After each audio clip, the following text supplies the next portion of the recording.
In the small town of Columbus, Ohio, in the early 1990s, life flowed smoothly. The streets of the working-class neighborhood, where low-income families lived, were filled with the sounds of children's laughter, neighbors' conversations, and passing cars. Among these houses, in a modest one-story building, lived two brothers, James and Marcus Wilson. Both were young, ambitious, and, at first glance, did not stand out among the other residents. James, the elder, worked as a mechanic at a local auto repair shop, and Marcus, the younger, was just starting out, working part-time at a supermarket. Their family was well known in the area.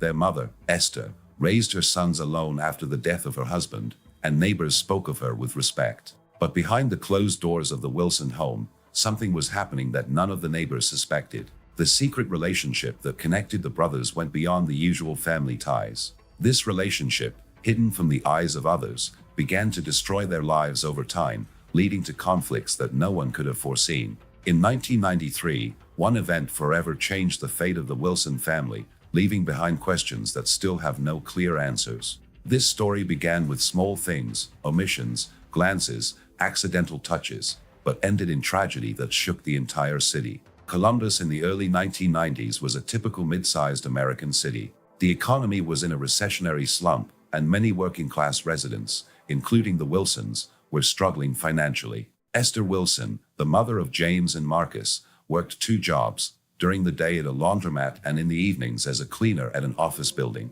Her sons, who were 26 and 22 at the time of the events, tried to help their mother, but their incomes were modest. James, the eldest brother, was known as a hard worker and a quiet man. He spent most of his time at an auto repair shop, where he fixed old cars, and in his spare time he fixed up neighbors' cars for a small fee. Marcus, on the other hand, was more outgoing. He dreamed of a better life, often talking about how he would one day move to the big city, but for now he was content with a part-time job at a local supermarket. The Wilson family lived in a small house on the edge of the Hilltop neighborhood, which was not considered the most prosperous in Columbus. Neighbors knew them as friendly but reserved people. Esther rarely invited guests, and the brothers, despite the differences in their characters, always stuck together. Their home was modest: 2 bedrooms, a living room with a shabby sofa, a kitchen with peeling paint on the walls. From the outside, everything looked normal, but inside the family, tensions began to mount that no one spoke about out loud. James and Marcus, despite their closeness, often argued. The neighbors sometimes heard their loud arguments, but no one paid attention to it. After all, brothers do things. However, the arguments became more frequent, especially after Marcus began to spend more time at home instead of looking for new work opportunities. James, as the eldest, felt responsible for the family and often reproached his brother for inaction. These conflicts, at first glance, were domestic, but they hid deeper problems that no one around noticed. In 1992, a new circumstance entered the brothers' lives. Marcus met a girl named Letitia, who worked at a nearby cafe. They began dating, and Marcus began to disappear from home more often. James, on the other hand, remained alone, spending his evenings in the garage or in his room. Neighbors noticed that he had become even more withdrawn, but attributed it to fatigue from work. No one suspected that the relationship between the brothers had begun to change, acquiring a character that went beyond the usual family dynamics. Esther, absorbed in her own concerns, did not notice these changes. She was too busy to delve into the details of her sons' lives. However, an atmosphere began to form in the Wilson home in which unspoken and hidden emotions became increasingly noticeable. In the evenings, when Esther returned from work, she sometimes noticed that her sons avoided talking to each other, but she did not attach any importance to this. She believed that these were temporary difficulties that would soon pass. In the spring of 1993, minor incidents began to occur in the Hilltop neighborhood: carjackings, fights at local bars. The Columbus police increased their patrols, but these events did not directly affect the Wilson family. However, tensions continued to mount in their home. Marcus was staying home more and more, and his relationship with Letitia was becoming increasingly unstable. James, for his part, began to show irritation that had previously gone unnoticed. Neighbors began to whisper that something was going on in the Wilson house, but no one knew what. By the summer of 1993, the atmosphere in the Wilson household had become even more tense. James and Marcus, despite their outward closeness, began to drift apart. Neighbors noticed that the brothers rarely appeared together on the street, as they had before.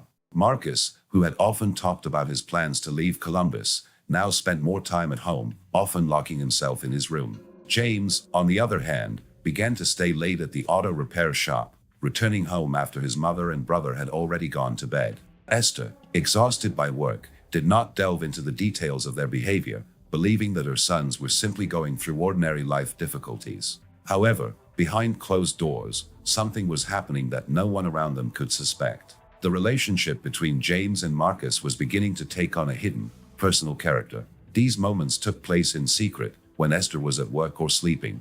The brothers avoided talking about it even among themselves, but their interactions became more intense, causing internal conflict for both. Marcus, who was trying to build a relationship with Letitia, increasingly snapped at her and then returned home to find James waiting for him. These events went unnoticed by others, but the first signs of serious discord began to appear in the Wilson household. Marcus's girlfriend, Letitia, began to notice changes in his behavior. She told her friends that Marcus had become irritable and evasive. Their meetings, which had once been regular, were becoming less frequent. Letitia tried to talk to Marcus, but he brushed her off, citing fatigue or problems at work. In reality, Marcus was spending more and more time at home, where his relationship with James was becoming increasingly difficult. James, in turn, began to display possessive traits, which only increased the tension. He rarely talked about his feelings, but his behavior, long glances, sharp remarks, betrayed his inner turmoil. At the same time, petty crime continued in the Hilltop neighborhood. The Columbus police increased their presence in the area, but this did not affect the Wilson family. However, strange incidents began to occur in their home. Neighbors noticed that loud noises similar to an argument were sometimes heard from the house, but no one dared to intervene. Esther, returning home, sometimes found her sons in a silent confrontation, but did not attach any importance to it, believing that these were ordinary brotherly disagreements. By August 1993, the situation had escalated.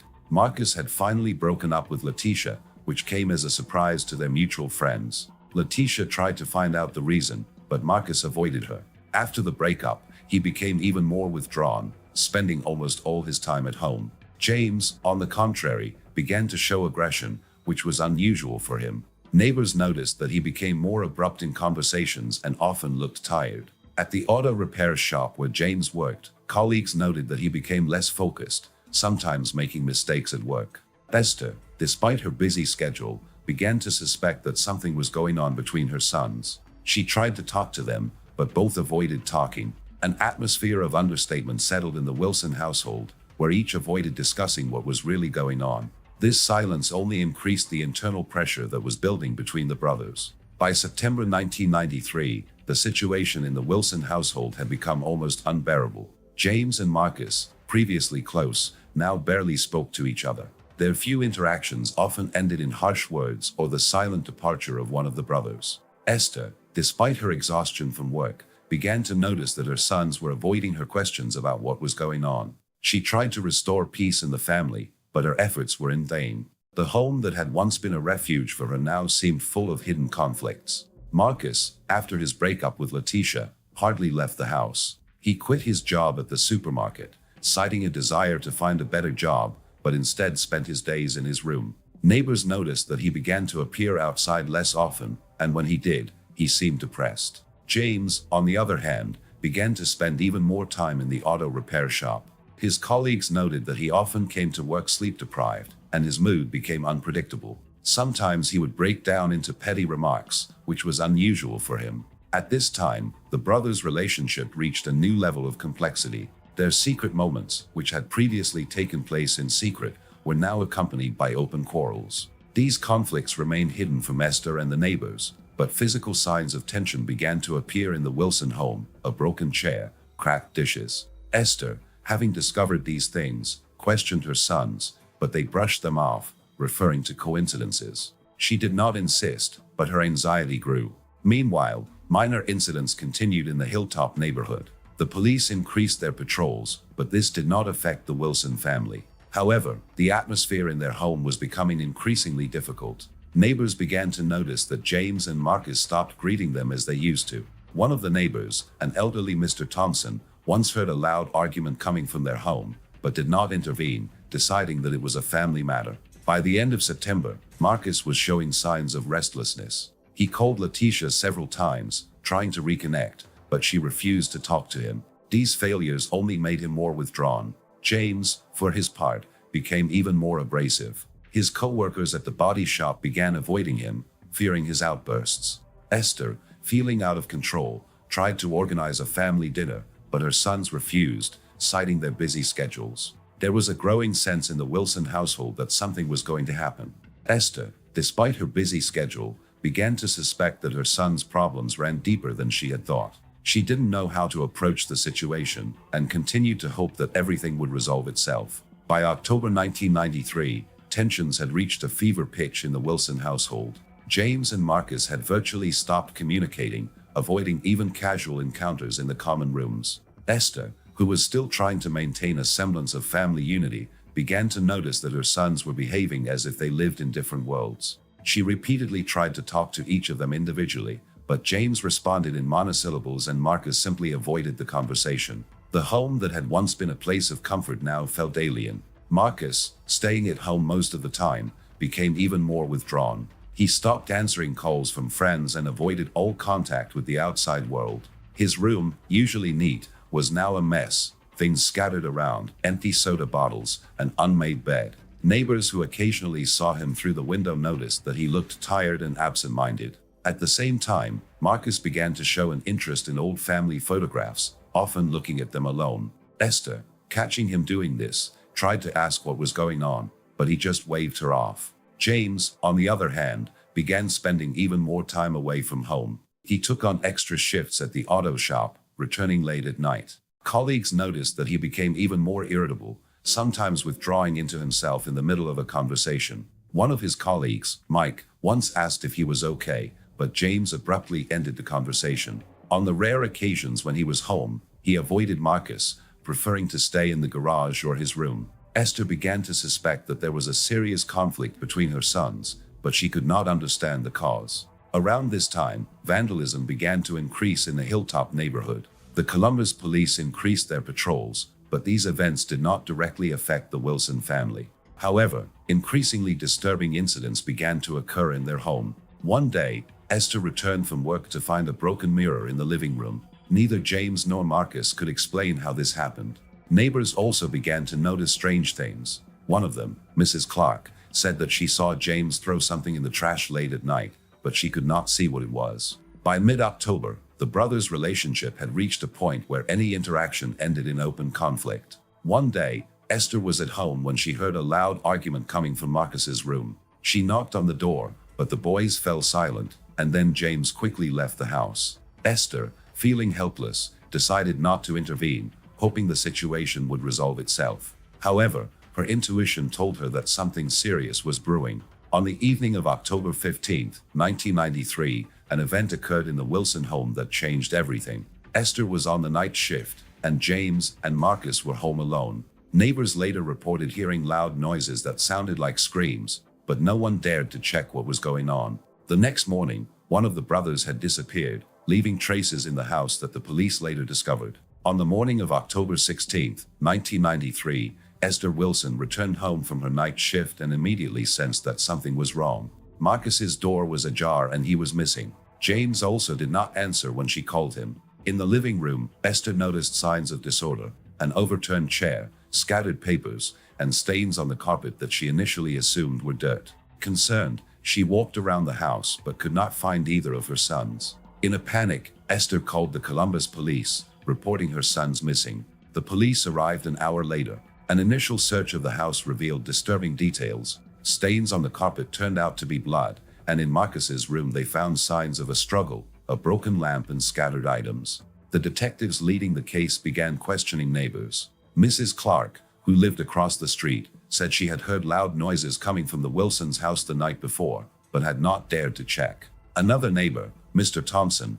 confirmed that he had seen James late at night near the bin, but did not know what he had thrown out. The police searched the bin and found a bloody rag, which was later sent for examination. By midday, police had issued a warrant for James and Marcus. Detectives suspected that there had been a serious altercation in the house, but the lack of bodies and obvious evidence made the investigation difficult. Esther, shaken by the events, told police about the tension between her sons, but could not pinpoint a specific reason for their arguments. She mentioned that the brothers had been acting strangely in recent months, but did not go into detail because she did not know what was going on. 2 days later, on October 18th, police received a report of a body found in an abandoned park on the outskirts of Columbus. It was Marcus. He was discovered by a local man walking his dog. The medical examiner determined that Marcus had suffered several injuries that were incompatible with life, but the exact circumstances of the incident remained unclear. Police focused their efforts on finding James, who is now considered the prime suspect. James was found in a motel in a neighboring state on October 20th. He offered no resistance to arrest and refused to testify without an attorney. He was reserved during interrogations but did not deny being in the house the night of the incident. His attorney claimed James had acted in a state of passion but would not provide details. Police collected evidence, including blood tests and statements from neighbors, that confirmed there had been an altercation at the Wilson home. The trial began in March 1994. The prosecution accused James of intentionally causing harm, resulting in the death of Marcus. Esther, who was present at the hearings, was devastated by the loss of both her sons, one physically, the other emotionally. The trial lasted several months, and James was eventually found guilty. He was sentenced to a long prison term. The investigation never revealed all the details of what happened between the brothers. Esther left Columbus shortly after the trial, unable to remain in the house where the tragedy occurred. Neighbors discussed the incident for a long time, but over time, the Wilson family story became one of many in the chronicle of crime events in Hilltop.